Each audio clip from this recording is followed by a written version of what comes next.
Bismillahirrahmanirrahim. Assalamualaikum warahmatullahi wabarakatuh. Alhamdulillah, alhamdulillahi rabbil alamin. Wassalatu wassalamu ala asrafil anbiya wal mursalin wa ala alihi wa ashabi ajmain amma ba'd. Sahabat keluarga muslim yang dimuliakan Allah Subhanahu wa taala dimanapun Anda berada. Alhamdulillah, kembali kita dalam kajian Tazkiyatun Nufus, yang mana insyaallah mudah-mudahan Allah meridhoi kita dan memudahkan kita untuk terus belajar ilmu syar'i, yang kiranya tujuan dari ilmu yang kita pelajari ini adalah untuk bagaimana caranya kita bisa menata hati kita, menjaga hati kita dari virus-virus yang kiranya virus tersebut bisa merusak amal-amalan kita, amal ibadah kita, menggerogoti hati kita menjadi hati yang sakit, hati yang kiranya jauh dari kebaikan, ya, baik untuk dunia kita, lebih-lebih lagi nanti untuk akhirat. Sahabat keluarga muslim yang dimuliakan Allah, adapun untuk tema kita pada kesempatan hari yang berbahagia ini, mudah-mudahan ya Allah mudahkan buat kita semua, yaitu kita membahas tentang permasalahan niat. Baik itu definisinya, kemudian hadis yang berkaitan dengan niat, kemudian juga kita akan membahas nantinya fungsi dan tujuan dari niat itu sendiri. Nah, baik keluarga muslim yang dimuliakan Allah, kita masuk kepada definisi atau pengertian dari niyah ini sendiri, atau niat. Niat secara lughatan atau juga secara bahasa diartikan atau dimaknai al-qasdu wal iradah. Al-qasdu artinya maksud, tujuan, sedangkan al-iradah kehendak, keinginan. Nah, ini ya secara bahasa makna dari niat itu sendiri. Nah, adapun secara istilahan atau secara syar'inya atau definisi sebenarnya dari makna niat, yaitu sebagaimana banyak para ulama mentafsirkan atau menerjemahkan niat ini artinya adalah iradatul fi qalb, keinginan atau kehendak di dalam hati, yaf'al syai', untuk melakukan sesuatu. Nah, ini definisi ini sesuai dengan ulama Malikiyah yang mengartikan makna dari niat. Ini juga terdapat ya sebagaimana banyak definisi-definisi yang diberikan oleh sebagian besar dari ulama-ulama kita, baik itu imam-imam mazhab maupun ulama-ulama rabbaniin, yang mengartikan niat adalah bagian terpenting dalam hal masalah ibadah. Ya, yang mana niat inilah menentukan juga termasuk di antara sebab diterima atau tertolaknya amal ibadah yang kita kerjakan.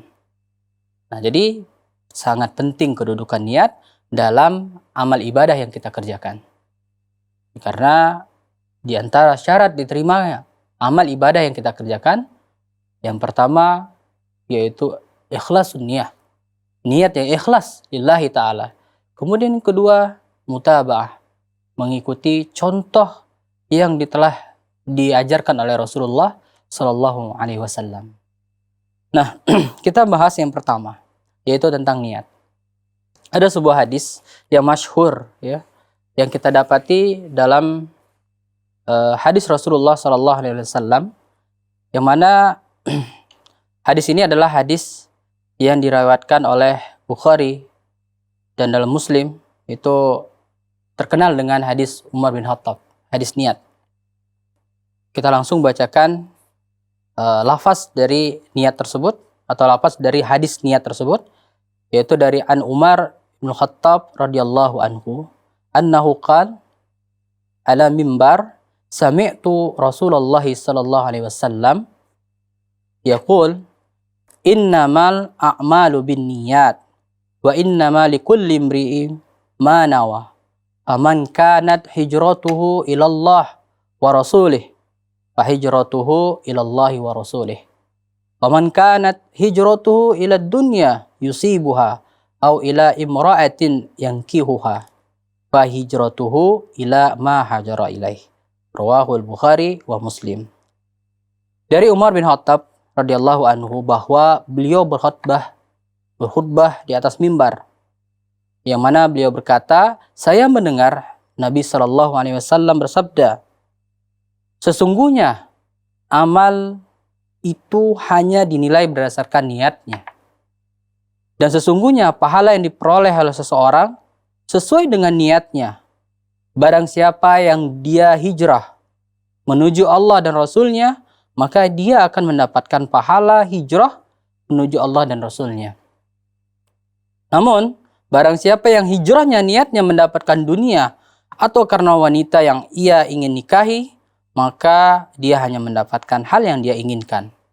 Di sini adalah hadis yang sahih karena terdapat dalam Bukhari dan juga Muslim bahkan. Nah, sahabat keluarga Muslim yang dimuliakan Allah. Adapun di antara asbabun khurujnya dari hadis ini, yaitu kisah di mana ketika kaum muslimin hijrah dari Mekah ke Madinah. Nah, ternyata di sana ada seorang pemuda yang ikut berhijrah bersama para sahabat. Namun hijrahnya bukanlah karena ingin menyelamatkan agamanya, bukan karena ingin menyelamatkan imannya kepada Allah, tapi niatnya untuk hijrah adalah disebabkan karena ada wanita yang dia cintai, yang ia ingin nikahi, ikut berhijrah bersama para sahabat kaum muslimin. Maka dia pun pergi, dia pun ikut hijrah tersebut. Dan hal inilah yang disampaikan oleh Rasulullah SAW, bahwasanya seseorang itu tergantung kepada niatnya. Hijrah adalah amalan, perbuatan, amal ibadah yang adalah bernilai sangat besar di sisi Allah. Ketika seseorang itu dia ingin betul-betul dari awal mula dia berbuat jahat, kebiasaan yang buruk, terjerembab dalam perbuatan dosa, kemudian dia ingin bertobat kepada Allah. Dia pun mulai untuk merubah kebiasaan yang selama ini yang dia lakukan. Dia tinggalkan. Dia hijrah dalam perbuatannya, hijrah tempat tinggalnya, dan hijrah untuk benar-benar mendapatkan keridhaan Allah. Nah, tentu hal ini tergantung kepada niat yang dia miliki. Ada orang yang dia mungkin hijrah karena ada sesuatu yang dia inginkan. Bagaimana pemuda ini tadi, dia hijrah ingin menikahi wanita tersebut. Karena dia takut kalau dia nggak ikut hijrah, maka wanita ini akan menikah dengan laki-laki lain. Ada juga yang hijrahnya karena dia ingin mendapatkan dunianya. Jadi dia pindah dari satu tempat ke tempat lainnya, bukan karena dia ingin menyelamatkan agamanya, tapi dia ingin mendapatkan penghasilan yang lebih banyak lagi. Nah, hal-hal seperti ini maka dikatakan oleh Rasulullah tergantung pada niat tersebut. Jika niatnya dia hijrah karena Allah dan Rasulnya, maka dia mendapatkan pahala yang besar di sisi Allah. Namun ketika niatnya hijrah itu karena dunia atau karena wanita yang ingin dia nikahi, maka dia akan dapatkan niatnya tersebut, namun dia tidak dapatkan pahala di sisi Allah. Nah, sangat-sangat merugilah orang-orang yang seperti ini.